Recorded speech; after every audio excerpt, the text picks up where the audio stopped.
So 2 days ago, Great Man asked for wheelchairs from Mini Baloyi Mukadzi General Chiwenga, and as we all know, the Great Man has been knocking on every door achikumbira individuals for help, and then ndobva aendera Mini. Of all the people, mukadzi General, aiwa mukomana nezvivindi ada kuita make sure kuti zvirema zvese zviri muZimbabwe zvawana makumbo. Let me just read what Great Man wrote, and mundiudze kuti is there anything wrong statements ake akanyora. Hans, good morning, my mother, Honorable Mini Baloyi.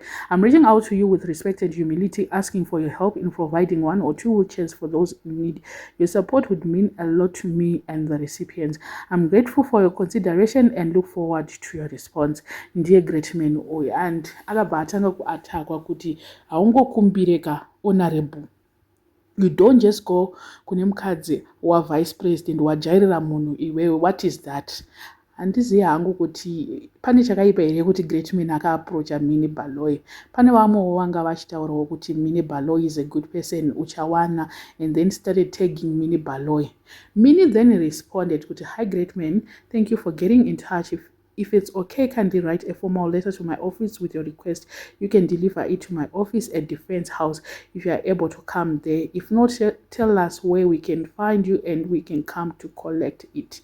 Ndimini ane unyoro kana chipindura mukadzi. I like her humility.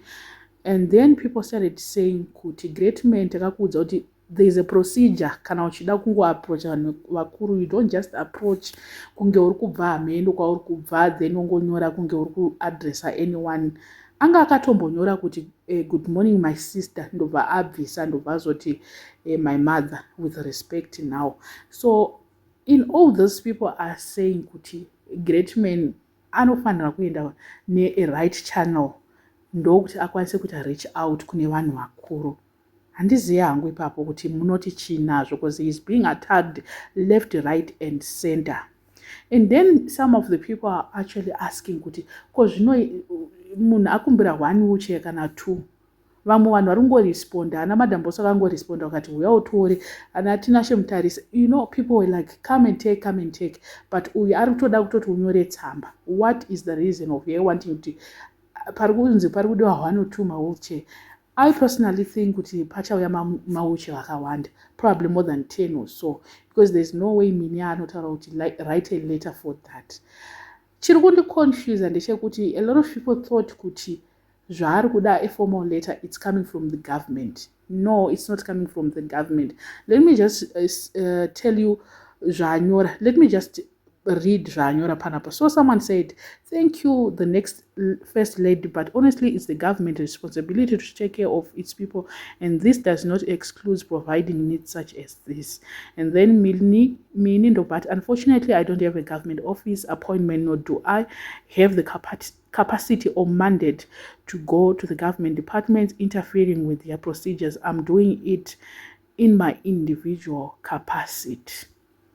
Mukona pari kundiconfuse manje kuti kana achita at an individual capacity kotsamba ndechi. I think she's just trying to say nestatus yangu haungambondijairire kungonditega kungondinyora somehow. Ndinoda kutoadresswa formally kana uchikumbira zvinhu.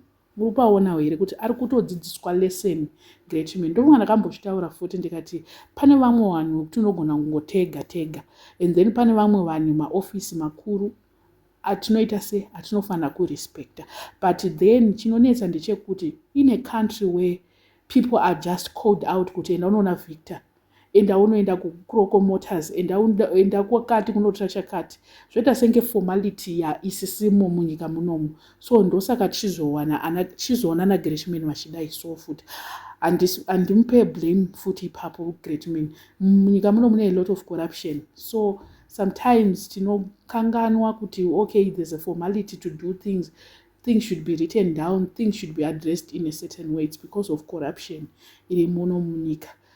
So handizivi hangu panapa pari kutaurwa kunzi procedure yacho at an individual capacity panda kutonyorwa email naMini moadressa modi. I mean, I don't know what you guys think. Ndiudzewo papa kuti muri kuzviona sei nyaya iyo, this whole thing mukiona sei. Let me know in the comment section what are your thoughts panyaya. Vasati subscribe, please make sure that you are subscribed, and see you in my next video.